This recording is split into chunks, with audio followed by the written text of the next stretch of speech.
విశ్వ భద్రావతికి చుక్కలు చూపిస్తున్న అమూల్య రామరాజును కాపాడిన ధీరజ్. ఇంతకు ఏం జరిగింది? అసలు విశ్వ భద్రావతికి అమూల్య చుక్కలు చూపించడం ఏంటి?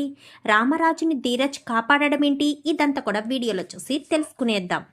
ఇల్లు ఇల్లాలు పిల్లలు అప్కమింగ్ ఎపిసోడ్స్లో ఏం జరగబోతుందో ముందుగా తెలుసుకోవాలి అనుకుంటే వీడియోని లైక్ చేసి ఛానల్ని సబ్స్క్రైబ్ చేసుకోండి. మొత్తం మీరు చూసుకున్నట్లయితే ఇంకా విశ్వ తన మెడలో తాళి కట్టకపోయినా తనంతట తానుగానే అమూల్య మెడలో తాళి కట్టుకుంటుంది. ఎందుకంటే అక్కడ రామరాజు పరువు తీయాలనే కదా విశ్వ భద్రావతి పెద్ద ప్లాన్ వేసి మరి అమూల్యను రాత్రికి రాత్రి ఎత్తుకొచ్చేశారు. మరి ఇప్పుడు అమూల్య ఒక రాత్రంతా విశ్వతో కలిసి గడిపింది అంటే అక్కడ అమూల్య ఒంటి మీద కూడా విశ్వ చెయ్యి వెయ్యకపోయినా ఒక రాత్రి ఒక ఆడపిల్ల ఒక మగవాడు ఇద్దరూ ఒకే చోట ఉన్నారు అంటే జనాలందరూ తప్పుగా అర్థం చేసుకుంటారు కదా. అలా చేసుకుంటే తన తండ్రి పరువు పోతుంది అన్న ఉద్దేశంతో తన తండ్రి పరువు పోవాలి, తన తండ్రి జీవితాంతం బాధపడాలి అని కోరుకున్న వ్యక్తికి బుద్ధి చెప్పాలి అన్న ఉద్దేశంతో తన తండ్రి పరువును కాపాడి తీరాలి అని ఆలోచించి అమూల్య కాస్త తన మెడలో తనే తాళి కట్టుకుంటుంది. అందరి ముందు విశ్వ నేను ప్రేమించుకున్నాము, పెళ్లి చేసుకున్నాము, విశ్వ ఒంటి మీద చెయ్యి వేయొద్దు అంటూ చెప్పేసేసరికి ఇటు భద్రావతి విశ్వ సేనాపతి ఇటు వీళ్ళ కుటుంబంలో వాళ్ళంతా కూడా షాక్ అయిపోతారు. ఇంకా అమూల్య కాస్త నేను విశ్వ ప్రేమించుకున్నాము, పెళ్లి చేసుకున్నామని ఆశీర్వదించమని బుజ్జమ్మ దగ్గరికి వెళ్ళేసరికి బుజ్జమ్మ కాస్త చెంప చెల్లు మనిపిస్తుంది. అమ్మ నేను ఏ తప్పు చేయలేదమ్మా అని చెప్పాను, కానీ తప్పు చేయకపోతే పాపం చేశావేంటే, నీలాంటిది నా కడుపును పుట్టడం నేను ఎంత బాధగా ఫీల్ అవుతున్నానో తెలుసా, నువ్వు చచ్చినా సరిపోయేదే అనగానే మరి 25 సంవత్సరాల క్రితం నువ్వు చేసిన తప్పేంటి వేదవతి అని చెప్పనేసరికి ఇంకా సైలెంట్ అయిపోతుంది. అప్పుడు వాళ్ళకి బాధ ఉండదు, కానీ ఇప్పుడు మాత్రం వీళ్ళకి మాత్రమే బాధ ఉంటుందా పెద్దమ్మ? అయినా వాడు తాళి కట్టలేదు అని చెప్తుంటే నువ్వేంటి దాన్ని ఇంట్లోకి రమ్మని చెప్తున్నావు అంటూ వాళ్ళ పెద్దమ్మకి చెప్పేసరికి ఒక ఆడపిల్ల తాళి కట్టకుండానే తనంతట తానుగానే మెడలో తాళి కట్టుకుందా? రాత్రంతా ఇద్దరు ఒకే చోట ఉన్నానని చెప్పాడు కదా నీ మేనల్లుడు, మరి తాళి కట్టే ఉంటాడు. కట్టకుండా కట్టేను అని ఎందుకు కట్టించుకున్నాను అని ఎందుకు చెప్తుంది? బ్రాహ్మ అని చెప్పి చేయి పట్టుకుని మరీ లోపలికి తీసుకొస్తుంది. రేవతి వెళ్ళి హారతి ఇవ్వి అనగానే అవసరం లేదు, వాడు కట్టలేదన్నప్పుడు దీన్ని లోపలికి ఎందుకు తీసుకురావడం అనేసరికి నువ్వు నోరు మోస్తావా పెద్దమ్మ అని చెప్పాను, కానీ సేనాపతి నీకు కూడా తగులుతాయి, అర్థమవుతుందా? రేవతి ఏ నీకు వినబట్టలేదా?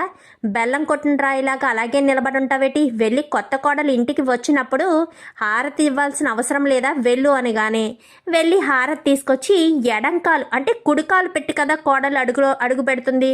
అది ఏమన్నా ఇష్టపూర్వకంగా చేసుకుందా? విశ్వ అంటే ఇష్టం లేదు ఆల్రెడీ చెప్పింది, కానీ బలవంతంగా తన తండ్రి పరువు తీయడానికి కదా విశ్వ ఇదంతా ప్లాన్ చేశాడు. వాడికి దుంప తీయాలి అన్న ఉద్దేశంతో ఎడంకాలు పెట్టి మరీ లోపలికి అడుగు పెడుతుంది. అమ్మ రేవతి తీసుకెళ్ళి దేవుడి గదిలో హారతి వెలిగించి దీపారాధన చేయించు అనగాని అలాగే అత్తయ్య గారు అని చెప్పి ఇంకా దేవుడి గదిలోకి తీసుకెళ్ళి దీపారాధన చేసి దీపాలు వెలిగించి ఏదో ఒకటి స్వీట్ చేయించు, కొత్త కోడలు ఇంట్లోకి అడుగుపెట్టినప్పుడు ఏం చేయించాలో నీకేం తెలియదా ఏంటి, అన్నీ నేను చెప్పే వరకు ఎదురు చూస్తున్నావు అంటూ చెప్పడంతో అలాగే అత్తయ్య అని వంటగదిలోకి తీసుకెళ్ళి పాలు పొంగించి స్వీట్ పెట్టి అందరూ కూడా స్వీట్ ఇమ్మనగానే వీళ్ళ ముగ్గురు మాత్రం పైన ఉంటారు. ఇంకా సేనాపతికి ఇందులో తెలియదు కదా. సేనాపతి కాస్త పైన చూస్తూ ఉండగానే ఈలోపు రామరాజు తన కూతురు తనని మోసం చేసిందని అమూల్య చిన్నమ్మాయి అనుకుంటూ కుప్పకూలిపోతాడు. ఇంకా రామరాజుని కొడుకులు నలుగురు కూడా చేతులతో మోసుకుని, తిరుపతి కూడా కొడుకు లాంటి వాడే కదా, మోసుకుని మరీ హాస్పిటల్కి తీసుకువెళ్ళిపోతారు. రామరాజుని అలా హాస్పిటల్కి తీసుకువెళ్ళిపోయేసరికి సేనాపతి ఇటు భద్రావతి ఇద్దరు కూడా తెగ సంతోషపడిపోతారు. విశ్వకేం అర్థం కాదు, అసలు దాని మెడలో నేను తాళి కట్టలేదు, మరి అదెందుకు తన మెడలో అదే తాళి కట్టుకుని మరి ఇంట్లోకి అడుగుపెట్టింది, నేనే తాళి కట్టానంటూ ఎందుకు అబద్ధం చెప్పింది అని ఆలోచిస్తూ ఉండగానే ఇంకా స్వీట్ చేసింది కదా, స్వీట్ని కాస్త తీసుకెళ్ళి ఇస్తుంది. ఇచ్చేసరికి వద్దు అని నేలనేసి కొట్టేసరికి ఈలోపు గబగబా భద్రావతి వస్తుంది. ఏంటే నాటకాలు ఇస్తున్నావా ఏంట్రా, నిజంగానే దీని మెడలో తాళి కట్టావా అనగాని ఏం మాట్లాడుతున్నావు అత్త, మన ప్లాన్ ప్రకారం దీని మెడలో తాళి కట్టడం కాదు కదా, ఒక రాత్రంతా ఇది నా దగ్గర ఉండాలి, మరుసటి రోజు ఉదయాన్నే దీన్ని తీసుకొచ్చి అప్పచెప్పాలి. అదే కదా మన ప్లాను. మన ప్లాన్ ప్రకారమే ఇదంతా చేశాను. మరి ఇది నేను తాళి కట్టకపోయినా తాళి కట్టాను అని ఎందుకు అబద్ధం చెప్తుందో నాకు అర్థం కావట్లేదు అనేసరికి, ఏంటే నాటకాలు ఆడుతున్నావా ఏంటి, తాళి కట్టకపోయినా తాళి కట్టానని ఎందుకే చెప్పావు అని చెప్పనేసరికి, మీ మేనల్లుడు నా మెడలో తాళి కట్టాడు, కట్టలేదని వాడెలా చెప్తాడు, కట్టించుకున్న నాకు తెలుసు అనగాని ఏంటే నోరు లెగుస్తుంది అంటూ చెయ్యి పైకి లేపేసరికి చెయ్యి పట్టుకుంటుంది భద్రావతి. అయితే ఒక్కసారిగా విశ్వ షాక్ అయిపోతాడు. ఏంటి మీ కాలు కింద చెప్పులా పడుంటాననుకున్నారా? నేను ఇంట్లో అడుగు పెట్టడమే ఎడంకాలు పెట్టి మరీ లోపలికి వచ్చాను. నా తండ్రి పరువు తీయాలని చూస్తారా? ఆ రోజు మా అమ్మ 25 సంవత్సరాల క్రితం ఈ ఇంటి నుంచి వెళ్ళిపోయిందంటే మా అమ్మ మా నాన్న ప్రేమించుకున్నారు కాబట్టి వెళ్ళిపోయారు. అది పగతో చేసిన పని కాదు. మా అన్నయ్య వదిన ప్రేమించుకున్నారు, పెళ్లి చేసుకున్నారు, అది పగతో చేసిన పని కాదు. కానీ ఈరోజు నా జీవితాన్ని నాశనం చేసి నీ మేనల్లుడు ఇంట్లోకి తీసుకొచ్చాడంటే ఇది పగతో చేసిన పని. నిజంగా నన్ను ప్రేమించుంటే, నా కోసం ప్రాణాలు ఇవ్వడానికి సిద్ధపడి ఉంటే నిజంగా నేను మా ఇంట్లో వాళ్ళందరినీ కాదని మరీ నీ మేనల్లుడితో వచ్చేదాన్ని. కానీ తను ప్రేమించలేదు, నటించాడు. మా వదినతో కలిసి నా జీవితాన్ని నాశనం చేయాలనుకున్నాడు. అలాంటి వాడిని నేను అంత ఈజీగా ఎలా వదిలేస్తాను? అందుకే నా అంతట నేనే తాళి కట్టుకుని మరీ ఇంట్లో అడుగు పెట్టాను. ఇప్పుడు ఏం చెప్తాడు? నేను కట్టలేదంటే ఊరుకుంటారా? ఊరుకోరు కదా. ఒక రాత్రంతా నాతో గడిపాను అని అందరి ముందు చెప్పుకున్నాడు కదా. చెప్పుకున్నప్పుడు నేనే భార్యలా ఉంటాను. ఏం చేసుకుంటారో చేసుకోండి, నేనైతే ఇక్కడి నుంచి కదిలేదే లేదు అంటూ ఇంకా అమూల్య చెప్పేసరికి ఒక్కసారిగా ఇద్దరు షాక్ అయిపోతారు. ఇదేంటత్త ఇది అని చెప్పాను కానీ అదే కదరా నాకు అర్థం కావట్లేదు. దీన్ని ఒక రాత్రంతా నువ్వు బంధిస్తే ఆ రామరాజు కుప్పకూలిపోతాడు. ఇంకా జీవితాంతం ఇది పుట్టింట్లో పడి ఉంటుంది. నేను ఇంట్లో ఉన్నట్టుగా అనుకున్నాను. ఇది తాళి వేసుకుని మరి మన ఇంట్లో ఎడంకాలు పెట్టి అడుగు పెడుతుందని అస్సలు అనుకోలేదు అని చెప్పి అంటూ ఉండేసరికి, ఉంటాను, ఈ ఇంట్లోనే ఉంటాను, ఈ ఇంటి కోడలుగానే ఉంటాను. నన్ను ప్రేమించావు కదా, నువ్వు నా మెడలో తాళి కట్టలేదు కాబట్టి నేను నీ భార్యను కాకపోవచ్చు.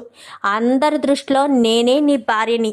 ఏదొక రోజు నువ్వు చేసిన తప్పు సరిదిద్దుకుంటూ నా మెడలో తాళి కడతావు. అప్పటి వరకు నేను ఇంటి కోడలుగానే ఉంటాను. నీకు చుక్కలు చూపిస్తాను. చూడండి భద్రావతి గారు, మీరు నాకు పెద్దమ్మ అవుతారు, అయినా మీ కూతురు లాంటి దాన్ని. మీరు కొంచెం కూడా ఆలోచించకుండా నా జీవితాన్ని నాశనం చేయాలని చూశారు కదా. అందుకే మీకు పిల్లలు లేరు, పెళ్ళి లేదు అంటూ మాట్లాడేసరికి అనగానే వెళ్ళండి ఇక్కడి నుంచి అంటూ ఇద్దరిని కూడా బయటకు పంపించేసేసరికి ఇంకా ఏడుస్తూ కూర్చుంటుంది అమూల్య. ఏడుస్తూ కూర్చునేసరికి ఎంతో బాధపడుతూ ఉంటుంది. నా తండ్రిని నేను నమ్మించి మోసం చేశాను. నా తండ్రి నన్ను ఎంతగానో నమ్మాడు. నా తండ్రిని నేను ఇంతలా మోసం చేస్తానని కలలో కూడా అనుకోలేదు అని ఎంతో బాధపడుతూ ఇంకా ఏడుస్తూ ఉంటుంది. అమ్మ అమూల్య అనుకుంటూ ఈలోపు పెద్దావిడ రేవతి ఇద్దరు కూడా వస్తారు. ఇద్దరు కూడా వచ్చేసరికి వెళ్ళి తలుపు తీస్తుంది. ఏంటమ్మా బాధపడుతున్నావా అని చెప్పనగానే, మా నాన్నను నన్ను ఇంతలా మోసం చేస్తారని అస్సలు అనుకోలేదు అనగానే, అసలేం జరిగిందమ్మా అని చెప్పనేసరికి, ఈ విశ్వ నన్ను కావాలని ప్రేమించలేదు, మా నాన్న మీద పగ తీర్చుకోవడం కోసమే ప్రేమించాడు. ప్రేమించి నా జీవితాన్ని నాశనం చేయడం కోసమే నేను ఎంత వద్దు వద్దు అని చెప్తున్నా అర్ధరాత్రి పూట నాతో ఒక్కసారి మాట్లాడాలని చెప్పి నన్ను నమ్మించి ఇంట్లోంచి బయటికి వచ్చేటట్టు చేశాడు. బలవంతంగా నా మెడలో తాళి కట్టాడు. జీవితాంతం నువ్వు నా బానిసలా పడుండాలి అన్నాడు. నేను ఏం తప్పు చేశాను నానమ్మ? నేనేం తప్పు చేశానమ్మమ్మ? మా అమ్మ నాన్నలు చెప్పినట్టు వాళ్ళు చూపించిన పెళ్ళి చేసుకోవాలనుకోవడం తప్ప? అది కూడా తప్పని చెప్పి ఇక్కడికి తీసుకొచ్చారు. నిజానికి నన్ను ఏమైనా ఇష్టపూర్వకంగా ప్రేమించాడా? ఆ కుటుంబం మీద కక్ష సాధించడం కోసం నన్ను ప్రేమించారు. అటు తిరిగి నా జీవితాన్ని బలి చేశారు. అక్కడ మా నాన్న ఎంతగానో వేదన పడుతున్నాడు. నిజంగా విశ్వ నన్ను ప్రేమించి ఉంటే విశ్వ గురించి నేను ఇంట్లోంచి వచ్చేసినా ఆనందంగానే ఉండేదాన్ని. కానీ విశ్వ నన్ను ప్రేమించినట్టు నటించాడు అనగానే, చూసారా అత్తయ్య, రామరాజు అన్నయ్య వాళ్ళ మీద కక్ష తీర్చుకోవడం కోసం ఆ మేనత్త మేనల్లుడు ఎంతకు దిగజారిపోయారో అని చెప్పాను. కానీ నేనే గనక లేకపోయి ఉంటే ఈ అమ్మాయిని ఇంట్లోకి రానిచ్చేవారు కాదు వీళ్ళంతా అని చెప్పనేసరికి, ఇది మాత్రం నిజం అత్తయ్య గారు, మీరే గనక లేకపోయి ఉంటే వీళ్ళు నా మాట వింటారనుకుంటున్నారా? అస్సలు వినరు, అమూల్యని ఇంట్లోకి రానిచ్చేవారు కాదు అంటూ చెప్పేసరికి, అవును అది నిజము అని చెప్పి ఇంకా ముగ్గురు మాట్లాడుకుంటూ ఉంటారు. ఇక్కడ రామరాజుని హాస్పిటల్కి తీసుకొచ్చారు కదా. రామరాజుకి హార్ట్ అటాక్ వచ్చింది, స్పృహలోకి రావట్లేదు, మాట్లాడట్లేదు అని ఇంకా లోపలికి తీసుకువెళ్ళి హార్ట్ అటాక్ వచ్చిన మనుషులకి కరెంట్ షాక్ ఇస్తారు కదా, కరెంట్ షాక్ ఇస్తారు. ఇచ్చినా కానీ రామరాజు స్పృహలోకి అంటే మళ్ళీ ఆటోమేటిక్గా గుండె కొట్టుకోకపోయేసరికి ఇంకా డాక్టర్ బయటకు వచ్చి ఇంకా ఆయన ఊపిరి ఆడటం లేదు, ఇంకా రామరాజు గారు చనిపోయారు అని చెప్పాను. కానీ ఒక్కసారిగా అందరూ షాక్ అయిపోతారు. షాక్ అయిపోయేసరికి ఇంకా ధీరజు అలా చూస్తూ ఉండడంతో రామరాజు కళ్ళల్లో ఇంకా అంటే బ్రతికే అవకాశం ఉన్నట్టుగా ఎందుకో అనిపిస్తుంది ధీరజ్ కళ. ధీరజ్కి తండ్రి ఎంత కోప్పడినా కానీ తండ్రి అంటే చాలా ఇష్టం కదా, తండ్రి గురించి ఆలోచించడం ఎక్కువ కదా ధీరజ్కి. ఇంట్లో చిన్నవాళ్ళకి తల్లి తండ్రి అంటే బాగా ఇష్టపడతారు కదా.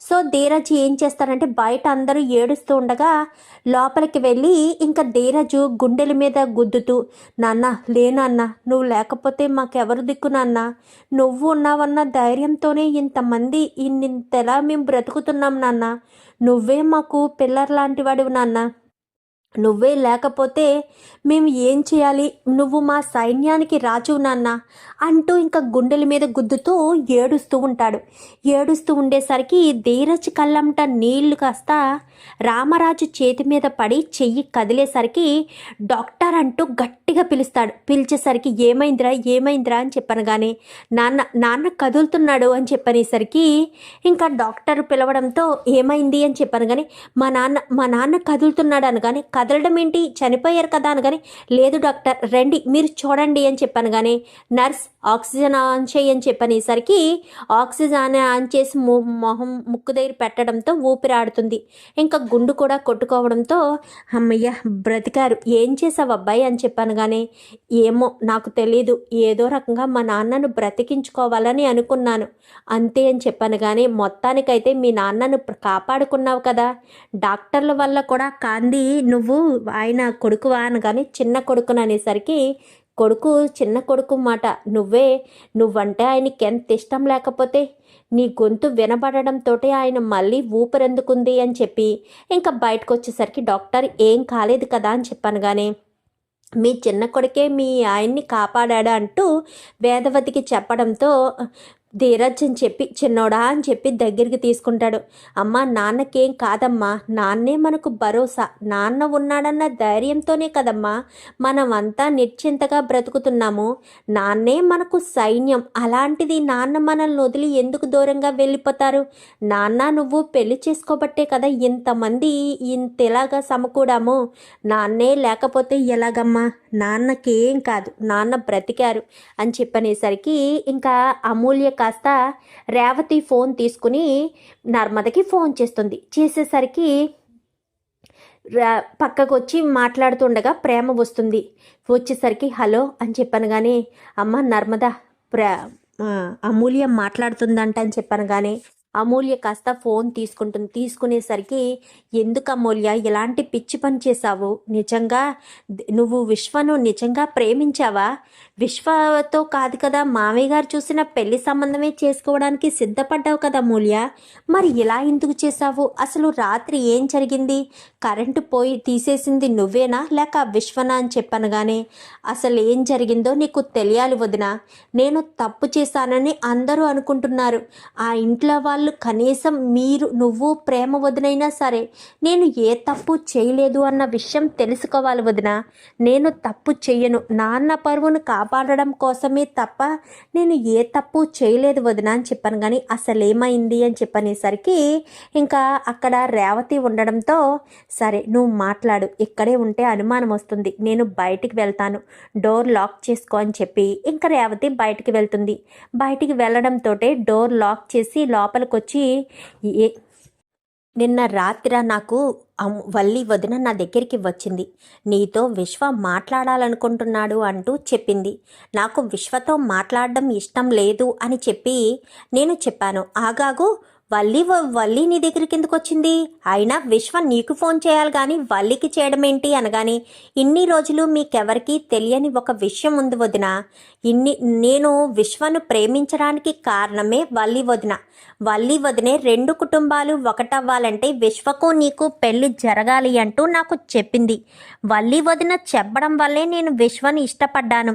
లేదంటే విశ్వను నేను ఇష్టపడేదాన్నే కాదు అని చెప్పనేసరికి ఒక్కసారిగా ప్రేమ నర్మద ఇద్దరు కూడా షాక్ అయిపోతారు. అంటే నీ వెనక ఇదంతా చేసింది వల్లి అక్కనా అని చెప్పాను. కానీ అవును, వల్లి వదినే వచ్చి నాతో ఫోన్ మాట్లాడమని చెప్పింది. నేను మాట్లాడను అని చెప్తున్నా కానీ ఒక్కసారి మాట్లాడు అంటూ చెప్పడంతో ఒక్కసారి నీతో మాట్లాడాలి, చివరిసారిగా నువ్వు ఎక్కడ సంతోషంగా ఉంటే అక్కడే సంతోషంగా ఉండు.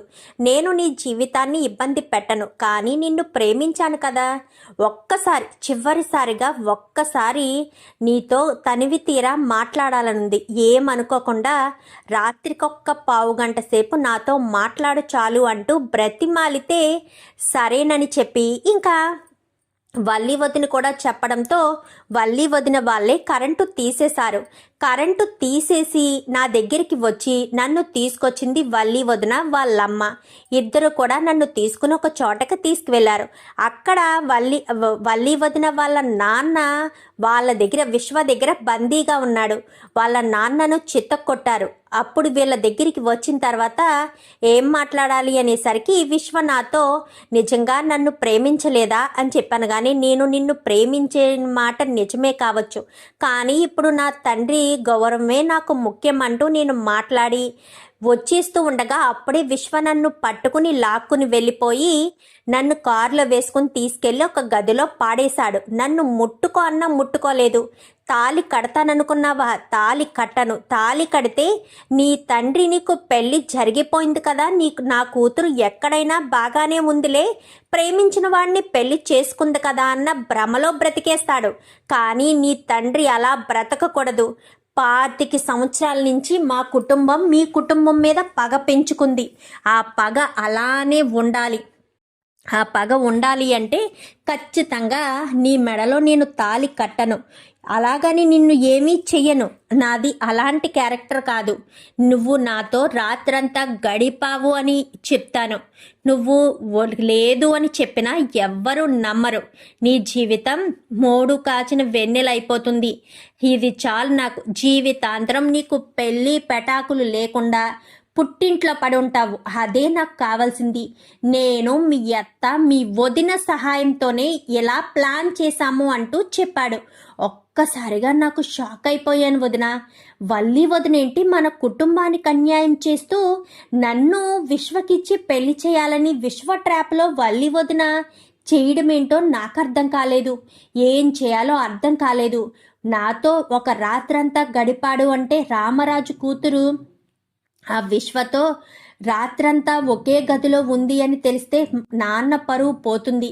నాన్న పరువుని కాపాడాలి. అందుకే విశ్వ నా మెడలో తాళి కట్టకపోయినా నా అంతట నేనే విశ్వను పెళ్లి చేసుకున్నానని, తాళి నా అంతట నేనే కట్టుకున్నాను అనేసరికి ఒక్కసారిగా వీళ్ళిద్దరూ షాక్ అవుతారు. ఏంటి అంటే విశ్వని మెడలో తాళి కట్టలేదా అనగానే, లేదు వదిన, విశ్వ నా మెడలో తాళి కట్టలేదు, నా మెడలో నేనే తాళి కట్టుకున్నాను అని చెప్పనేసరికి తొందరపాటు నిర్ణయం తీసుకున్నావేమో అమూల్య అని చెప్పాను. కానీ లేదు వదిన, నాన్న పరువు నిలబడాలంటే ఇదే కరెక్టు. విశ్వ నన్ను ఏమీ చేయలేదు అన్న విషయం నేను చెప్పినా ఎవరూ నమ్మరు. లేచిపోయి పెళ్లి చేసుకున్నాను అంటే కొన్ని రోజులు కాకపోతే కొన్ని రోజులకైనా రామరాజు కూతురు పెళ్లి చేసుకుంది అనుకుంటారు. కానీ జీవితాంతం నేను ఒకడి చేతిలో మోసపోయి నా జీవితాన్ని నాశనం చేసుకున్నాను అని నాన్నకు తెలిస్తే నాన్న తట్టుకోలేడు. అందుకోసమనే నా మెడలో నేనే తాళి కట్టుకున్నాను వదిన. నేను చేసింది కరెక్టే. మా నాన్న ప్రాణాలు తీయాలని ప్రయత్నించిన వీళ్ళను మాత్రం ఎవ్వరినీ వదిలిపెట్టను. అని చెప్పి ఇంకా అమూల్య సరే వదినా, ఈ విషయం మీరు ఎవరితోని చెప్పకండి, నా తల్లి తర్వాత మీరే నా తల్లి లాంటి వారని మీకు చెప్తున్నాను, నా బాధను పంచుకునేదైనా మీరే ఉండాలి కదా అని చెప్పనేసరికి మా అన్నయ్యతో జాగ్రత్త అనగానే, ఎవరైనా సరే నేను ఏం చేస్తే అది చేసేటట్టు చేస్తాను కదా వదినా, నువ్వు అంటుంటావు కదా 2 కుటుంబాలు ఒకటవ్వాలని, ఏమో నా ద్వారా 2 కుటుంబాలు ఒకటవుతాయేమో, చెప్తాను వీళ్ళ పని. మా నాన్న ఏదో తప్పు చేశాడని 25 సంవత్సరాల నుంచి అవకాశం దొరికినప్పుడల్లా మా నాన్నను అవమానిస్తున్న ఈ కుటుంబాన్ని మాత్రం అస్సలు ఊరుకోను అని చెప్పి ఇంకా అమూల్య కాస్త నర్మదకు ప్రేమకు చెప్పేసేసరికి సరే అమూల్య జాగ్రత్త, ఎప్పుడు ఏ అవసరం వచ్చినా కానీ ఈ వదినలు ఉన్నారని మాత్రం మర్చిపోవద్దు అనగాని, తప్పకుండా వదిన, నాకు ఎప్పుడు ఏ కష్టం వచ్చినా ఖచ్చితంగా నేను మీ సపోర్ట్ తీసుకుంటాను అని చెప్పి ఇంకా ఫోన్ పెట్టేసేసరికి అమ్మ అమూల్య అమూల్య అంటూ పెద్ద ఆవిడ పిలవడంతో అమూల్య వెళ్ళి తలుపు తీస్తుంది. ఇదే చీరతో ఉన్నట్టున్నావు రాత్రి నుంచి, రేవతి రేవతి అని చెప్పాను కానీ ఏంటత్తయ్య అని చెప్పనేసరికి, అమూల్యకు బట్టలు మార్చుకోవడానికి చీరివ్వి, స్నానం చేయడానికి అవన్నీ ఇవ్వు, పాపం రాత్రి నుంచి ఇదే చీరతో ఉన్నట్టుంది అనగాని, అలాగే అత్తయ్య అని చెప్పి ఇంకా చీర బట్టలు అవి ఇచ్చేసరికి ఇంకా బట్టలు మార్చుకుని ఉంటుంది. విశ్వ మాత్రం వీళ్ళను మాత్రం ఎప్పటికప్పుడు దీన్ని ఏదో ఒకటి అనాలని చెయ్యాలని చేస్తూ ఉంటే అస్సలు ఒక్క మాట పడనివ్వదు. మామూలుగా కాదు, అమూల్య ఎదురు తిరిగి మాటలకి మాట సమాధానం చెప్తుంది. ఇంకిక్కడ రామరాజు కోలుకొని ఇంటికి వస్తాడు. ఇంటికి వచ్చిన తర్వాత నా కూతురు, నా బంగారు తల్లి ఆ ఇంట్లో ఎలా ఉందో, వాళ్ళు నా కూతురు ప్రాణాలు తీసేస్తారు, నా కూతుర్ని బ్రతకనివ్వరు అంటూ ఎంతగానో బాధపడుతూ ఉంటాడు. మామయ్య గారు, అమూల్యకేమీ కాదు, అమూల్య ధైర్యస్తురాలు, ఎప్పుడు కూడా కుటుంబం మిమ్మల్ని అవమానిస్తూనే ఉంది కదా, ఈసారి అలాంటిదేమీ జరగదు, ఇక మీదట అంతా మంచి రోజులు అనుకోవాలి. ఏమో 2 కుటుంబాలు ఒకటవ్వడం కోసం అమూల్య ఇంట్లో కోడలుగా అడుగు పెట్టుండొచ్చు.